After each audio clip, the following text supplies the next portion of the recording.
I've been with Lawton Public Schools for 8 years. I've been the chief of police for 4 years. And how long have you been in law enforcement? Around 20 years. The day you got your phone and you activated your phone, and you got your phone number and your IP address and all that set up in this phone, from the very first thing you've clicked on the internet, any picture you've taken, any text messages you've sent, any social media information you've sent over the internet, I can find it from day one you activated your phone. First off, I'll tell you that every phone has a production number for each phone, and it's like a fingerprint to that phone. And every one of them has their own VPN number. And once you log on the internet or anywhere else on any social media site with the phone, automatically your VPN number is connected to that internet site. So that tells law enforcement, if we had to do an investigation of your phone, there's no way you can tell me it wasn't your phone because it left its fingerprint, the VPN number. And also, every time you set up a Snapchat account or TikTok or any other social media site like that, any gaming, they require an email address to set up your profile. And once you put your email address in there, now it has an IP address. And that IP address is like another fingerprint, but that's directly to you. So we have two fingerprints on your phone, your VPN number directly to your phone, and then your IP address directly to your email that's associated to you. And when if we have to confiscate a cell phone, which we can legally do if it's been used in the commission of any crime, by law, we can confiscate that cell phone to protect the evidence that's on there. Let's say that you come to a school and there's an accusation, but it has nothing to do with the cell phone. Like there's, something else happening and you're having to be called. You're only taking the cell phone if it's that could have evidence on it. Well, right? A lot of times things that are reported to us are tied to cell phones. So there's a lot of times we'll go ahead and confiscate the cell phone anyway, because there may be something on there to substantiate the allegation that's made against the student. Sure. And we'll be able to verify that through the cell phone. We always ask for permission to investigate the information on that phone, and most of the time, most people sign a waiver allowing us to enter into the phone and do it. Occasionally, people don't, but at that point, we go to the judge, we get a search warrant for the phone, and we hook the phones up into what we call Cellbrite. It's a program that's on our computer that we can actually download or dump this phone. And anything you've ever done on your phone, I can find it. Because the phone is just like a computer. It has a hard drive. Even though you delete it off the phone, it's still in the hard drive. It can still be found. And internet companies like TikTok, all them social media sites, they retain information too off your devices. So I can hit a search warrant to TikTok. I can send a search warrant to Facebook. And any information that's on there that I need, they will required by law to send me that information. Even if I can't extract it off the phone, if you've already deleted it, they still retain that information, and I can obtain it from them through search warrants. Do some of the social media sites have a police department? Yes, Snapchat has their own police department. We had an incident where a student got on Snapchat and was using Snapchat to send out a threat to one of our local schools. The Snapchat police notified the FBI in Oklahoma City. The Oklahoma City FBI contacted me directly and let me know what was going on. Then we corresponded through email, and they sent me all the information they had.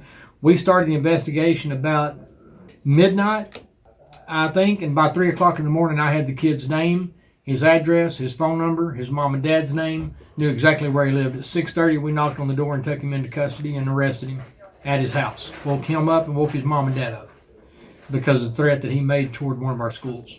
And one thing I want to caution all the kids about, anything you do on this phone, anything you access, any pictures you take, any text messages you send, whether you send them through just regular texting or whether you send them through any social media site, Snapchat or anything like that.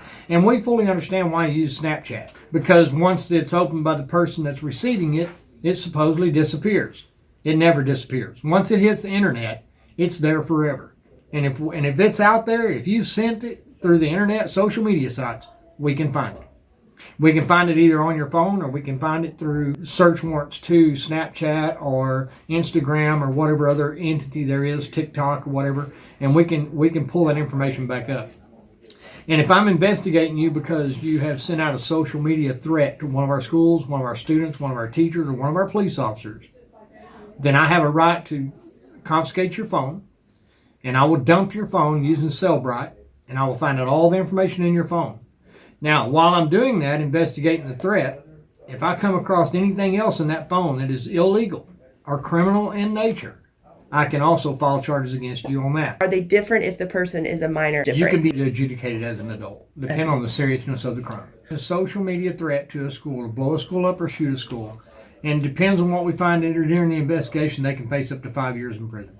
Has that happened in Lawton before? Yes. We've got kids incarcerated right now that have threatened Lawton Public Schools. And they're in juvenile detention right now waiting on their trial date. Even with the simple post that don't come to school tomorrow, it's a threat against the school. What if they say, oh, it's a joke? We won't be laughing.